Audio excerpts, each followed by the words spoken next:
Can you think of a chess move that can help you unleash an incredible attack or help you defend a difficult position just as easily? The exchange sacrifice can do exactly these things, making it an excellent weapon for attack and defense. An exchange sacrifice is when you sacrifice a rook for a minor piece. In this position, white has just played g4. Assuming that the knight must move back to f6, its only safe square. Notice that black has the two bishops, the rook on c4, and the queen on a5, all putting pressure on white's castled king. White's knight on c3 is keeping the position together. So one thing to consider is an exchange sacrifice. If black sacrifices the exchange immediately with rook takes c3, removing the guard and threatening queen a2 check, white can simply play knight takes c3. And after bishop takes c3, queen takes c3, white captures with the queen, allowing the king an important escape square on d2. After queen takes a2 check, king c1. Black's exchange sacrifice was not successful as white is able to escape the attack. In the game, black played the powerful move knight g3, attacking both the knight on e2 and rook on h1. If white moves the rook, black will simply capture the knight on e2 when white's knight on c3 loses its key protection. Black's two bishops, rook and queen, will overwhelm white's defenses. In the game, white played knight takes g3.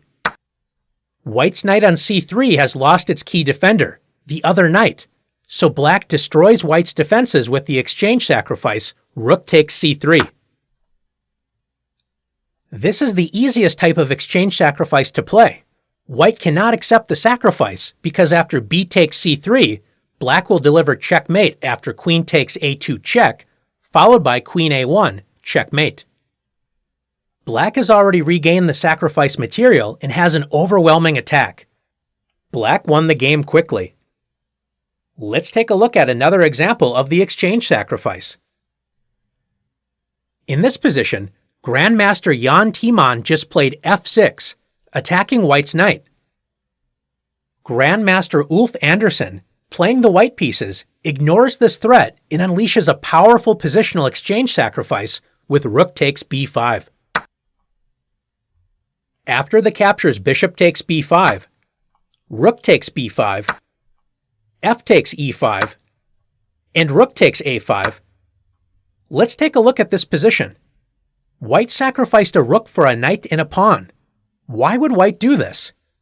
White does not have a clear attack against the king, so we call this sacrifice a positional exchange sacrifice. Notice that white has a passed pawn on c5, two powerful bishops pointing toward the queen side, and white is already threatening to take another pawn with rook takes a7.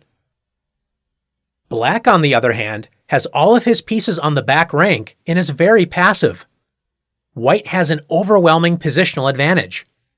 After rook c7, guarding the weak a7 pawn, Andersson played c6, grabbing more space and preparing to play bishop takes a7 on the next move, creating another passed pawn on the a-file. White's pieces are working very well together, and black's rooks will remain passive. White's positional advantage led to victory in the endgame. Let's take a look at one more example together. Exchange sacrifices are not always played to attack your opponent. Grandmaster and future world champion Mikhail Botvinnik has found himself in trouble with the black pieces. Black has a weak pawn structure, and white has a simple plan of winning the c5 pawn with moves like queen f2 and knight a4. After losing that pawn, black would be down material and also would not have any active play. Botvinnik used the exchange sacrifice to try and hold his position together by playing the surprising rook d4. Black offers an exchange sacrifice to fix his doubled pawns on the c-file and keep the position closed. If white accepts the exchange sacrifice right away with bishop takes d4, c takes d4, after knight a4, black would use the same plan as in the game with c5. Let's see what happened in the game to understand why this exchange sacrifice was black's best chance. In the game, white played knight e2. Since black's bishop on a6 is poorly placed, Botvinnik places the bishop on a better diagonal with bishop c8. After knight takes d4, c takes d4, black has sacrificed the rook for a knight, but has undoubled his pawns, and black's newly created passed pawn on d4 blocks the only file that was open, the d file. This will make it difficult for white to find open lines to make the most out of the two rooks. In this position, white should have kept the advantage by playing bishop d2, so white could later plan to open up the queenside for the rooks by playing a3 and b4. White played bishop f2, and after c5, Botvinnik has a very strong pawn center and makes it very difficult for white to open up lines on the queenside for his rooks. If white can't activate the rooks, then white's small material advantage isn't that important. Black's defensive exchange sacrifice kept the position closed and forced white to make difficult decisions. Not only did Botvinnik defend this position, he later attacked on the kingside and was able to win the game. Are you ready to unleash the powerful exchange sacrifice? Let's see.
When attacking, our pieces need to combine their forces and work together to bring home the victory. Sometimes, our pieces can get in the way of each other during an attack. When this happens, the attacker needs to open key attacking lines, known as a clearance sacrifice. In this position, Grandmaster Mikhail Tal has sacrificed a rook. White's rook and bishop do not look very safe in front of the black king. Notice if the bishop wasn't on g7, White could deliver checkmate with queen takes h7. Grandmaster Tal unleashes an incredible clearance sacrifice with the move bishop h8. White opens up the 7th rank, threatening queen takes h7 checkmate, so black cannot take the bishop. After king takes f7, can you find a forced checkmate in 2 moves? If you found queen takes f6 check, great job. The game ends after king g8, queen g7, checkmate. Let's take a look at another example of the clearance sacrifice. In this position, Grandmaster Richard Reddy has the white pieces. The material is even, but White's pieces are much more active than Black's. Reddy played bishop f7 check, forcing Black's king into the corner with king h8.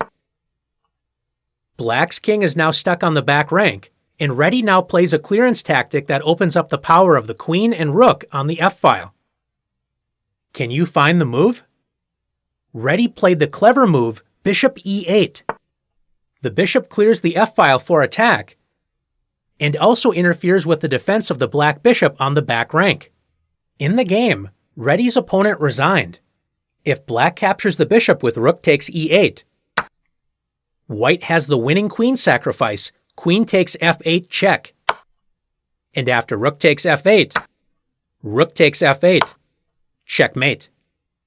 After bishop e8, if black tries bishop takes c5 check, White wins the bishop after queen takes c5. Notice that black cannot capture White's bishop because queen f8 is still checkmate. Let's take a look at one more example together. So far, we have only focused on line clearance, such as opening up a rank or a file. Another important clearance tactic is known as square clearance. In this position, black makes a serious blunder by playing knight h5. Black attacks the bishop on g3, but now that the knight isn't on g7, do you notice that black's queen and king are lined up on the same diagonal? If only White could move the bishop to the e5 square, black's queen would be pinned to the king. Can you find the winning square clearance idea for White? That's right, White can play rook takes h5, winning the knight and clearing the e5 square for the bishop, an unstoppable threat. Now it's your turn to practice winning games with the clearance sacrifice.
Have you ever tried to do too many things at once and felt overwhelmed? Chess pieces are not great at multitasking. If you expect one piece to do too many things at once, it can become overloaded. In this position, White is worried about the fork on f2 and plays the aggressive Queen a4, moving the queen away from the fork tactic and attacking Black's rook on e8. Now that the queen left the back rank, White's knight that was guarding h2 from checkmate now has the extra job of guarding the back rank from checkmate as well. White's knight is overloaded, and Black can win the game by playing rook e1 check, sacrificing the rook, as the overloaded knight can't both protect the back rank and checkmate on h2 at the same time. After knight takes e1, Black wins with queen takes h2, checkmate.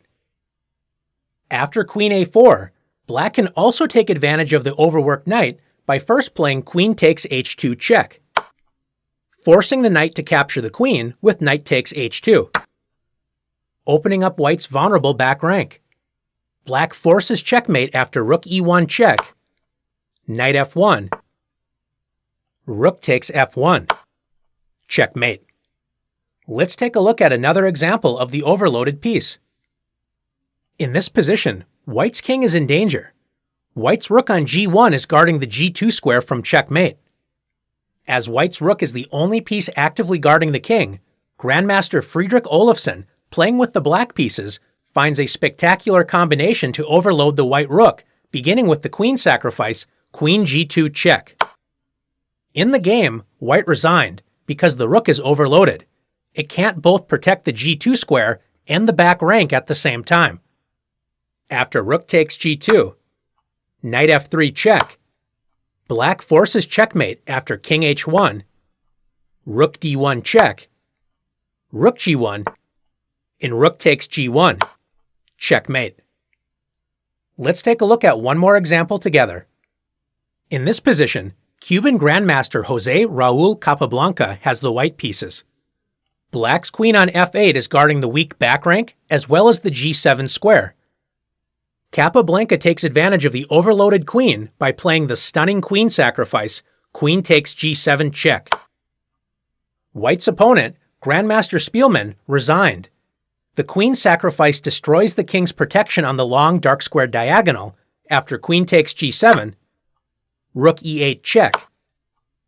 If Black blocks the check with queen g8, the overloaded queen is pinned to the back rank, so White can play bishop e5 check, with checkmate to follow on the next move. After rook e8 check, if Black returns the sacrificed queen with queen f8, White finishes the game nicely after rook takes f8 check, forcing king g7, attacking White's rook on f8. White can finish the game with a nice discovered attack, bishop h6 check. The bishop checks the king, guarding the rook on f8 from the king's capture, and reveals the rook's attack on f2. So after king takes h6, rook takes f2, White is up a rook and should win easily. Are you ready to overload your opponent's defenses? Let's see.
When you're on the attack, it can be really frustrating when your opponent is in great danger, but they have a piece that holds the position together.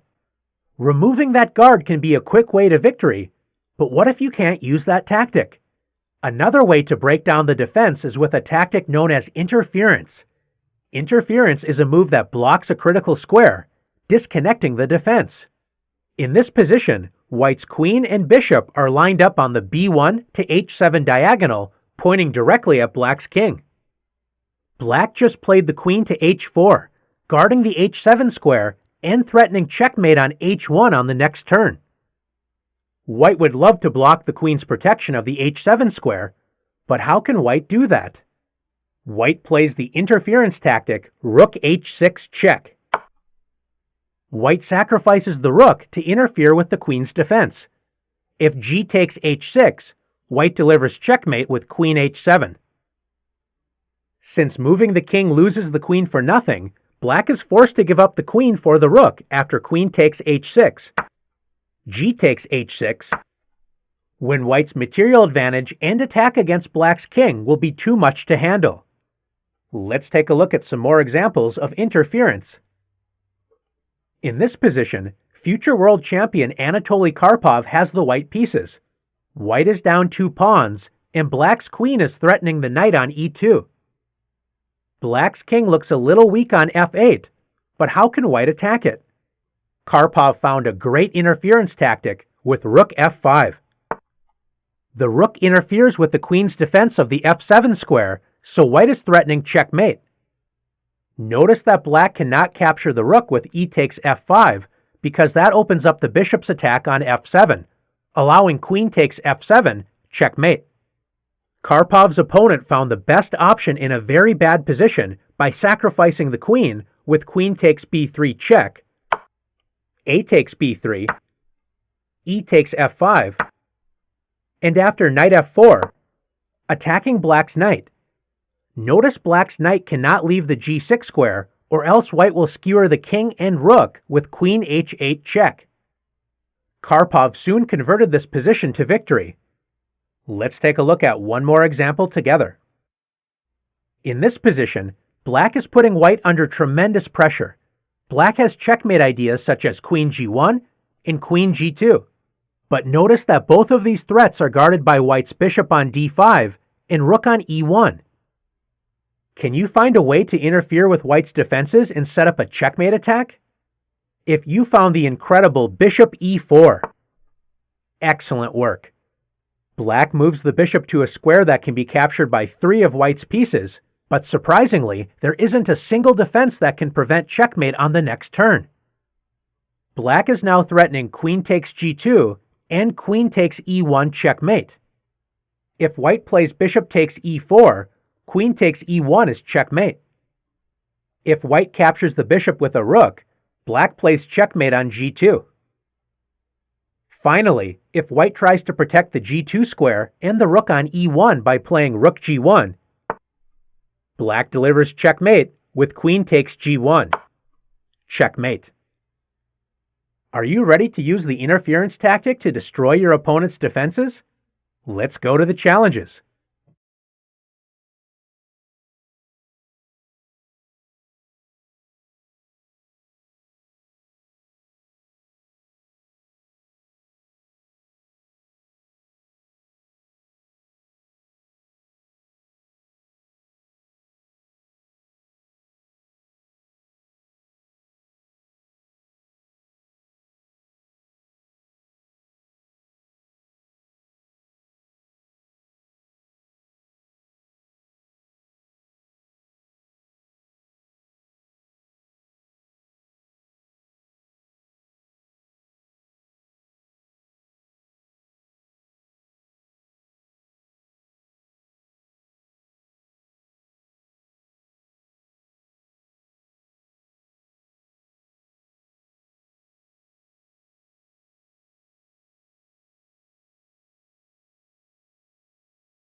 Sometimes less is more. When we race a passed pawn up the board, our first thought is to promote it into a powerful queen. This is usually the best choice, but not always.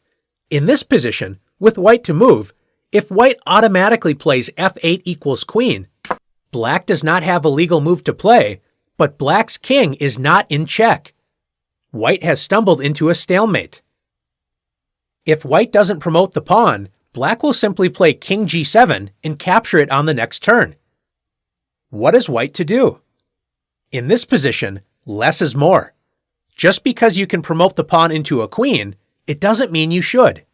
After f8 equals rook, black's king is not in stalemate, so white will win the game. Let's take a look at some other examples of under promotion. In this position, black is one move away from promoting the pawn on f2, but the promotion square is guarded by the knight on e3. Black finds a winning combination ending with under promotion. Can you find it? Black removes the guard of the promotion square with the queen sacrifice queen takes e3. And after queen takes e3, if black promotes to a queen, white can attack black's vulnerable king with queen e4 check and likely draw the game. But black has the much stronger under promotion move, f1 equals knight. Black promotes a knight, forking the queen and king. So after king g1, knight takes e3, black simplifies the game and enters a completely winning position. Let's take a look at one more example together. In this position, white is one move away from promoting when white's queen should outpower the black rook in a winning endgame. Black forces white to make a decision after rook d3 check. The position appears simple, but it turns out there is only one move that wins for white. If white plays king c4, the king and the pawn are both lined up on the c-file, so after rook d1, black saves the game. White cannot promote the pawn because black can skewer the king and queen with rook c1 check. White is forced to rush the king up the board to save the game. If white plays king b4, black can draw the game with the clever defense king b2. Black allows white to promote, but after c8 equals queen, rook b3 check, white can never move to the c-file because it will get skewered by black's rook. So after king a5, rook a3 check, king b6, and rook b3 check, white's king cannot escape black's checks without losing the queen. The game is drawn. White's only winning move is king c2. White's king attacks the rook and prevents any skewer tactics. It looks like white is easily winning, but remember that chess is a game of many opportunities. Even when things look finished, you must stay alert. Black plays the tricky move, rook d4. This appears to not help black as white can simply promote with c8 equals queen. But black has set up a stalemate trick after rook c4 check, forking the king and queen and attracting white's queen to c4. After queen takes c4, black is in stalemate and saves the game. After the clever rook d4, has black saved the game? Not if white remembers under promotion. After c8 equals rook, there is no longer a stalemate trick since black's king can move to a2. White is now threatening checkmate on a8, so black's only defense is rook a4. It appears black might be hanging on, but can you find the winning move for white? If you found king b3, great job. White's king clears the path for the rook to deliver checkmate on c1 and also threatens the a4 rook. Black cannot defend against both threats, so white will win the game. Are you ready to use under promotion to win? Let's see.